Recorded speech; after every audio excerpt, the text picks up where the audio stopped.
સૃષ્ટિ અને સંસાર કાર્યક્રમમાં આપનું સ્વાગત છે. અમારા જે અગાઉના 2 અંક હતા દ્વારકા પરના, એને જે ઉષ્માભર્યો પ્રતિસાદ મળ્યો છે તે બદલ સૌ શ્રોતાઓનો ખૂબ ખૂબ આભાર.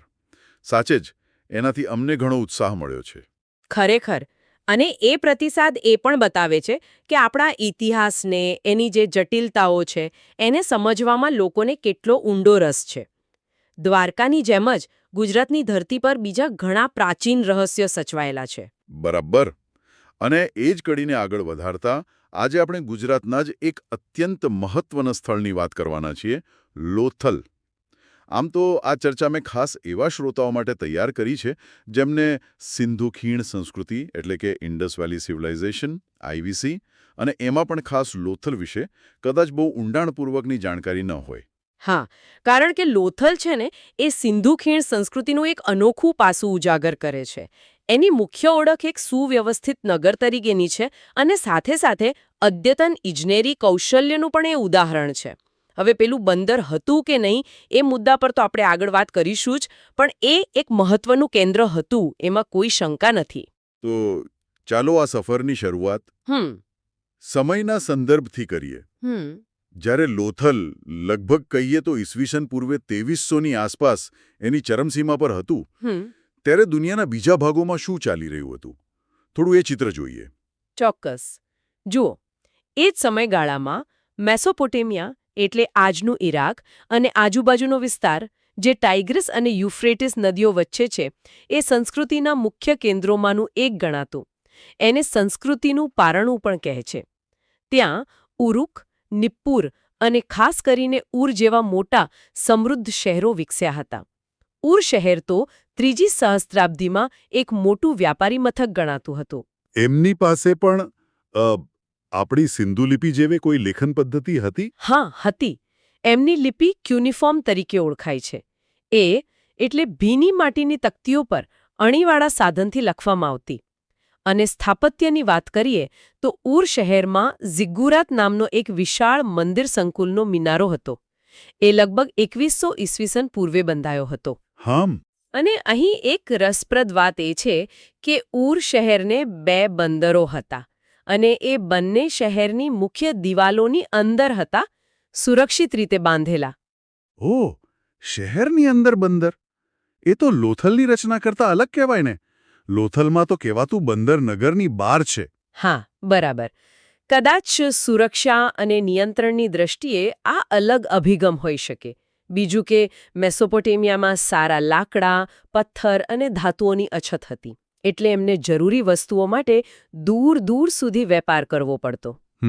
અને લોથલનો જે સમયગાળો છે, એટલે કે આશરે 2400થી 1900 ઈસવી પૂર્વે, એ મેસોપોટેમિયાના મહત્વના રાજવંશીય કાળ સાથે બરાબર બંધ બેસે છે. એટલે આ બંને મહાન સંસ્કૃતિઓ સમકાલીન હતી અને એમની વચ્ચે વેપાર વાણિજ્યના સંબંધો હોવાની પૂરેપૂરી શક્યતા છે. આ જાણવું ખરેખર રસપ્રદ છે કે લોથલ એકલું નહોતું, પણ એક મોટા વૈશ્વિક નેટવર્કનો ભાગ હતો. પણ ભારતમાં આ સ્થળની શોધ કઈ રીતે થઈ? કારણ કે 1947માં ભાગલા પછી તો હડપ્પા અને મોહેન્જો-દડો જેવા મુખ્ય સ્થળો પાકિસ્તાનમાં જતા રહ્યા હતા. સાચી વાત છે. આઝાદી પછી આપણી ભારતીય પુરાતત્વ સર્વેક્ષણ એટલે કે એએસઆઈ, જે ભારત સરકારની મુખ્ય પુરાતત્વીય સંસ્થા છે, એમણે ભારતમાં સિંધુ સંસ્કૃતિના નવા સ્થળો શોધવા માટે એક મોટો કાર્યક્રમ શરૂ કર્યો. અને આ પ્રયાસોના ભાગરૂપે જ 1954માં ડૉક્ટર એસ.આર. રાવ અને એમની ટીમે લોથલની વિધિવત રીતે શોધ કરી. અને આ સ્થળ બરાબર ક્યાં આવેલું છે? એ અમદાવાદ જિલ્લાના ધોળકા તાલુકામાં સાર્ગવાલા ગામ પાસે છે. ભોગાવો અને સાબરમતી નદીઓનો જે તટ પ્રદેશ છે ત્યાં. લોથલ નામનો ગુજરાતીમાં અર્થ થાય છે મૃતકોનો ટેકરો. અચ્છા, મોહેન્જો-દડો જેવો જ અર્થ. હા, બરાબર. જોકે ત્યાંના સ્થાનિક લોકોને આ ટેકરા વિશે અને ત્યાંથી ક્યારેક મળતા પ્રાચીન અવશેષો વિશે થોડી ઘણી જાણકારી તો પહેલેથી હતી જ. એટલે કે એએસઆઈએ આ સ્થળને વ્યવસ્થિત રીતે ઓળખી કાઢ્યું, પછી ત્યાં ઉત્ખનન એટલે કે ખોદકામ શરૂ થયું હશે, બરાબર? હા, ડૉક્ટર એસ.આર. રાવના નેતૃત્વ હેઠળ જ 13 ફેબ્રુઆરી 1955થી શરૂ કરીને 1960 સુધી મોટા પાયે ખોદકામ ચાલ્યું. પછી 1961માં ફરીથી કામ શરૂ થયું. મુખ્ય હેતુ એ હતો કે ભારતમાં સિંધુ સંસ્કૃતિનો વિસ્તાર કેટલો છે અને એના વેપાર માર્ગો કેવા હતા એ સમજવું.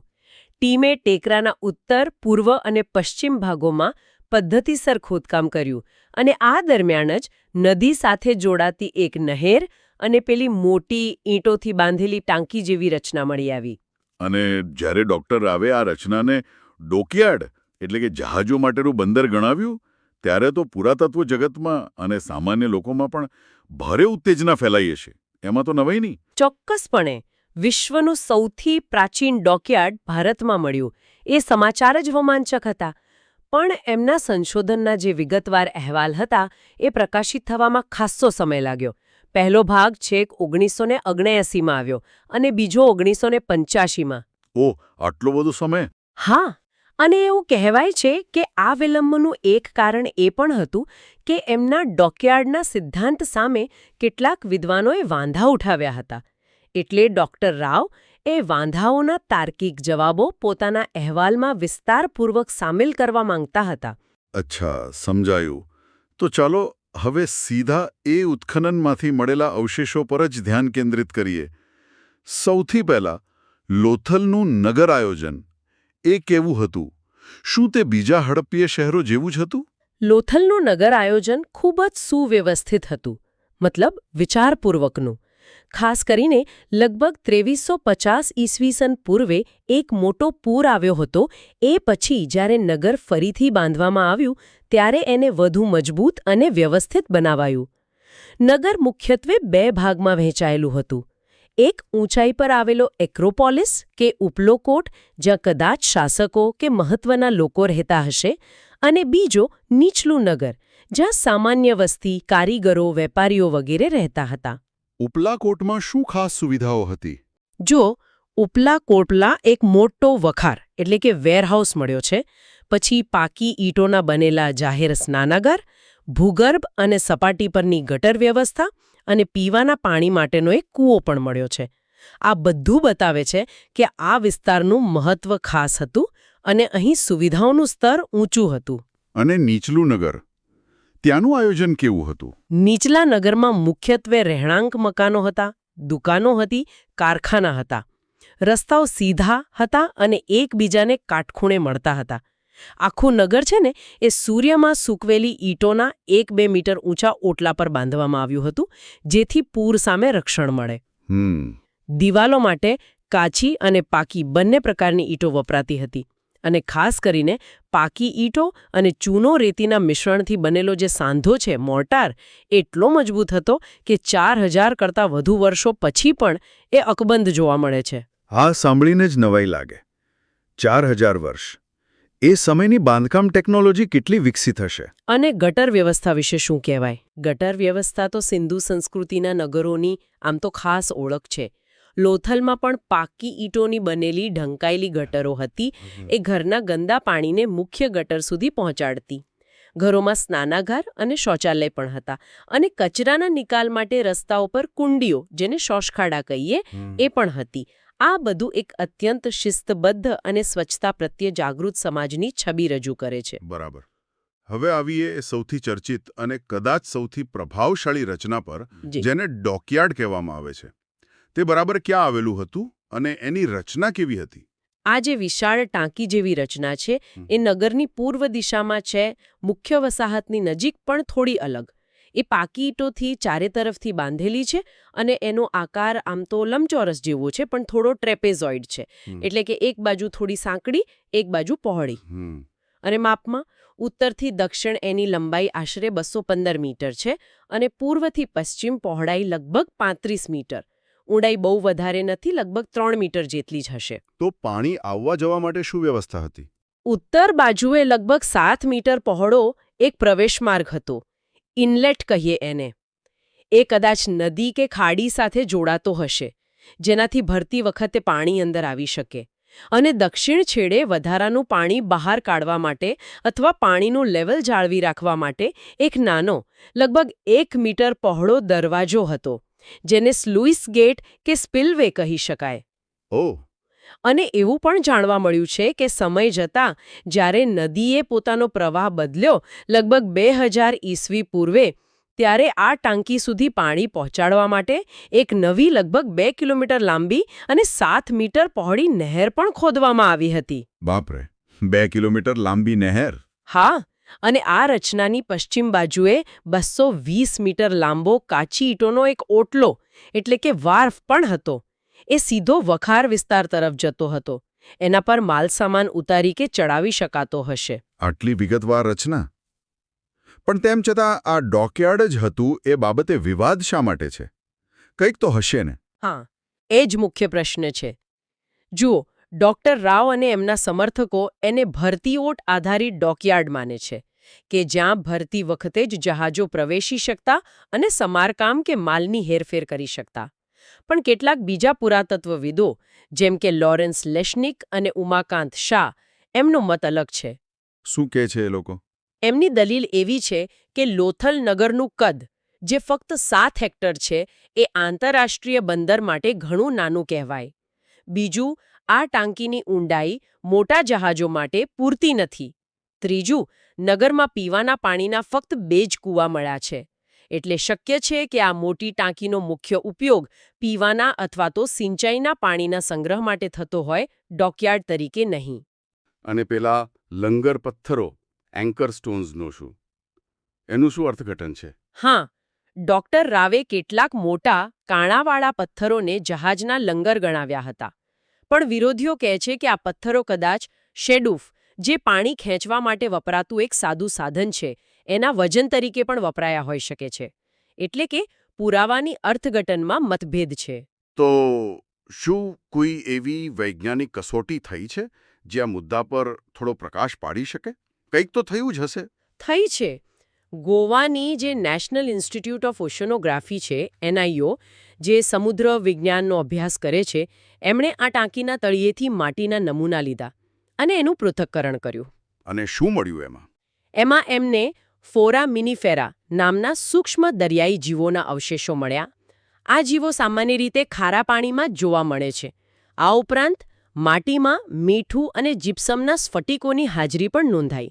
આ બધું સ્પષ્ટપણે સૂચવે છે કે આ ટાંકીમાં નિયમિતપણે દરિયાઈ પાણી આવતું હતું. આ તો બહુ મહત્વની શોધ કહેવાય. ભલે તે ડોકયાર્ડ હતું કે કેમ તે અંગે 100% સહમતિ ન હોય, પણ દરિયા સાથે તેનું જોડાણ હતું એ વાત તો આ વૈજ્ઞાનિક પુરાવાથી સાબિત થાય છે. આ ખરેખર હડપ્પીય ઇજનેરી અને એમની દરિયાઈ પ્રવૃત્તિઓ પર નવો પ્રકાશ પાડે છે. બરાબર. આ ટાંકી ભલે તે ડોકયાર્ડ હોય કે પછી જળાશય, તે એ સમયના લોકોની પાણીના વ્યવસ્થાપન અને બાંધકામની ઉચ્ચ ક્ષમતા તો ચોક્કસ દર્શાવે છે. હવે વાત કરીએ વખારની, જે આ ટાંકી અને ઉપલાકોટની વચ્ચે આવેલી હતી. હા, એ વખારનું શું મહત્વ હતું એના વિશે કહો. આ વખાર એક ઊંચા લગભગ 3.5 મીટરના ઓટલા પર બાંધવામાં આવી હતી, જેથી માલ પૂર અને ભેજથી સુરક્ષિત રહે. એની મૂળ રચનામાં કાચી ઈંટોના 64 જેટલા ચોરસ ઘન બ્લોક્સ હતા, જે હવાની અવરજવર માટે લગભગ 1.2 મીટર પહોળા માર્ગોથી અલગ પડેલા હતા.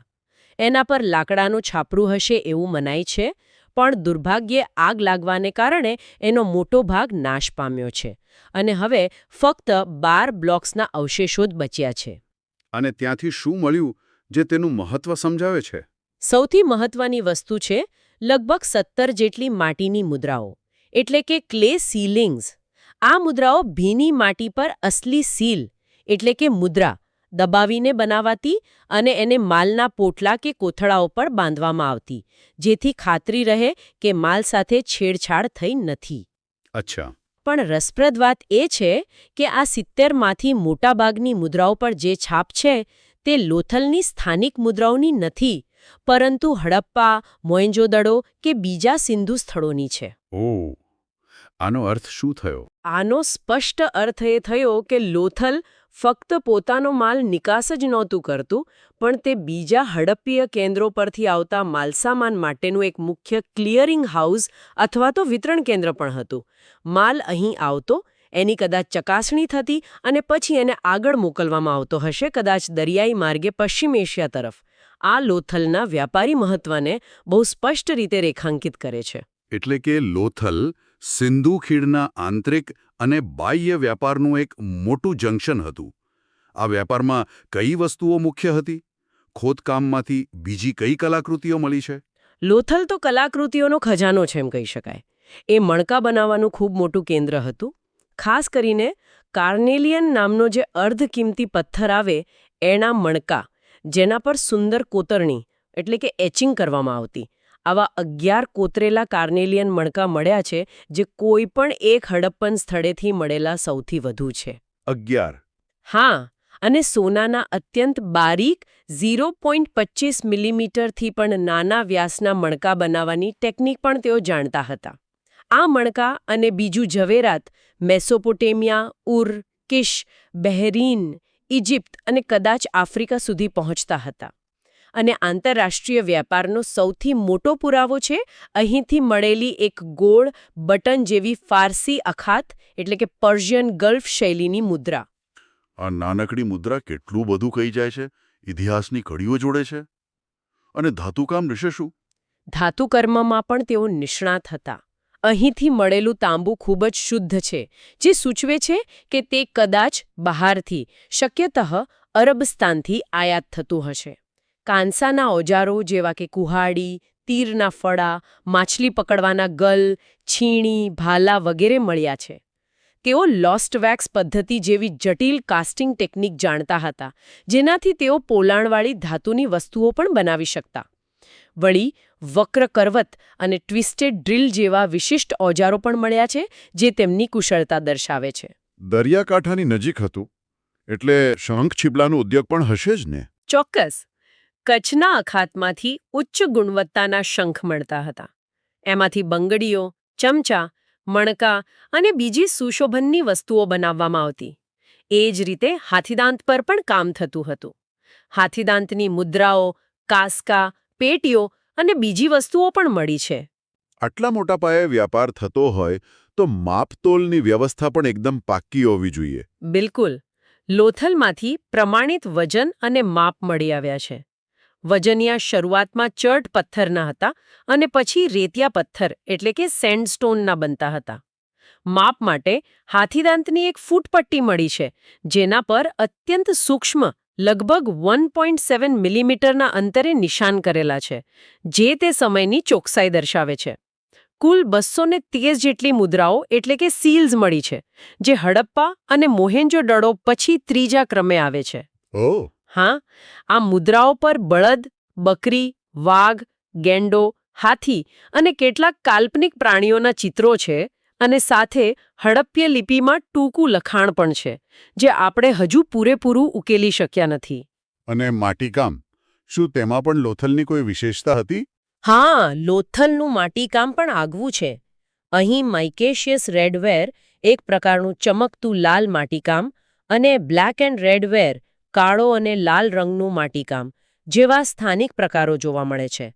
વાસણોના આકારોમાં પણ વિવિધતા છે, પણ સૌથી વધુ ધ્યાન ખેંચે છે એ વાસણો પરનું ચિત્રકામ.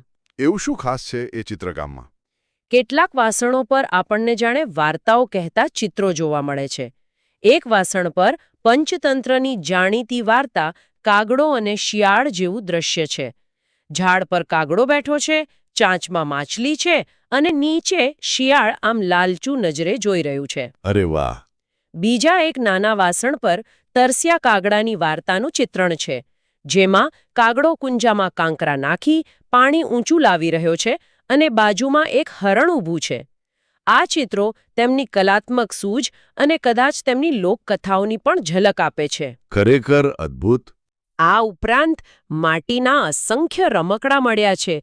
પશુ પક્ષીઓની આકૃતિઓ, પૈડાવાળી ગાડીઓ, સીટીઓ અને શતરંજ જેવા મોહરા પણ. જાહેર અને ખાનગી ધાર્મિક વિધિઓ માટેની અગ્નિવેદીઓ પણ મળી છે. અને અંતિમ સંસ્કારની વાત કરીએ તો 17 જેટલી કબરો મળી છે, જેમાં 3 કબરો યુગલ કબર છે, એટલે કે 2 વ્યક્તિને સાથે દફનાવેલ. જો કે લોથલની જે અંદાજિત વસ્તી હતી એના પ્રમાણમાં કબરોની સંખ્યા ઓછી છે, જે સૂચવે છે કે કદાચ અગ્નિ સંસ્કારની પ્રથા પણ પ્રચલિત હોઈ શકે છે. આટલું સમૃદ્ધ, આટલું વ્યવસ્થિત અને કુશળ નગર, તેનું પતન કેવી રીતે થયું? આટલી ઉન્નત સંસ્કૃતિ અચાનક કેમ અદૃશ્ય થઈ ગઈ? કારણ શું હશે? પતનના કારણોમાં મુખ્યત્વે કુદરતી આફતોને જવાબદાર ગણવામાં આવે છે. ખાસ કરીને વારંવાર આવતા વિનાશક પૂર અને કદાચ દરિયાઈ તોફાનો. લગભગ 1900 ઈસવી પૂર્વે એક મોટો પૂર આવ્યો હોય એવા પુરાવા મળ્યા છે. શક્ય છે કે નદીએ પોતાનો માર્ગ બદલી નાખ્યો હોય, જેનાથી પેલું બંદર કે જળાશય સુધી પાણી પહોંચવું મુશ્કેલ બન્યું હોય અને વેપાર પડી ભાંગ્યો હોય. બરાબર. આ ઉપરાંત જમીનમાં ખારાશ વધવી અને કદાચ લાંબા સમય સુધી નબળા ચોમાસા જેવા પર્યાવરણીય ફેરફારોએ પણ તેમાં ભાગ ભજવ્યો હશે એવું મનાય છે. આખી ચર્ચા સાંભળ્યા પછી મારા મનમાં એક વિચાર આવે છે. આપણે વાત કરી રહ્યા છીએ લગભગ 4,500 વર્ષ પહેલાંની. પુરાતત્વવિદો પુરાવાઓના આધારે સમય નક્કી કરવાનો પ્રયત્ન કરે છે, એ બરાબર છે, પણ હજારો વર્ષો સુધી ફેલાયેલી અને સતત બદલાતી રહેતી સંસ્કૃતિને કોઈ એક ચોક્કસ તારીખ કે સમયગાળામાં બાંધી દેવી એ કેટલું યોગ્ય ગણાય? આ ખૂબ જ મહત્વનો મુદ્દો છે. જુઓ, પુરાતત્વ આપણને ભૂતકાળની ઝલક આપે છે, પણ એ ઝલક હંમેશા અધૂરી હોય છે. આપણને જે પુરાવા મળે છે તે ટુકડાઓમાં હોય છે અને એનું અર્થઘટન કરવું પડે છે. કોઈ એક વસ્તુ મળવાથી આખી સંસ્કૃતિ વિશે ધારણા બાંધી લેવી એ જોખમી બની શકે છે. આ વાતને સમજાવવા માટે એક રમૂજી કલ્પના કરીએ. ધારો કે આજથી 5,000 વર્ષ પછી ભવિષ્યના પુરાતત્વવિદો કચ્છના ભુજ શહેરનું ખોદકામ કરે અને તેમને ત્યાંથી મળે આપણા આજના જમાનાનો એક દોડવા માટેનો બૂટ, સ્પોર્ટ શૂ. હા, કલ્પના રસપ્રદ છે. માત્ર એક બૂટના આધારે આપણી 21મી સદીની સમગ્ર સંસ્કૃતિનું મૂલ્યાંકન કરી શકે?